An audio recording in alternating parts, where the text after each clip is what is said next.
Hi, I'm Daz, part 11. So I've sort of woken up from being anaesthetised and my brain's all scrambled. Yes, so my partner comes over and I sort of remember what happens now.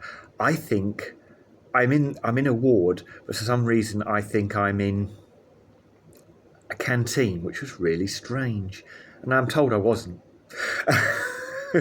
So it was really weird. So my partner passes me my mobile telephone, right? So I got this in my hand and I look at it and I think, what's this? Then I remember what it is and I switch it on. And then I can't recall what my password is to get into the thing. And then my phone loads up and I see there's a message from one of my bosses. Has the operation gone okay and that? So I open it up and I look at the writing and it just... I thought somebody had picked my phone up and changed the fonts to Timelord fonts or something, because all the writing just looked... It either looked like Timelord writing or it was Arabic. I wasn't really sure, but it was really funny. You know, I just kept looking at this and I just really didn't know what was going on. In my phone, I couldn't decipher the message at all. I've never experienced this before. It was very, very weird. I think eventually after a while I was able to send a very basic reply as my brain started to remember what English was, etc.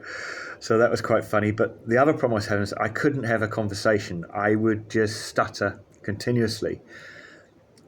I would just pause on one word. Well, I'm not very good on here, am I? Really talking like I keep stuttering, but I would just keep repeating myself over and over again, and then I would start bursting into song or something. Very, very strange. So, yeah, I know that a lot of people can have a very hard time when they come out of being anaesthetised, but mine was weird, but luckily it wasn't too horrific.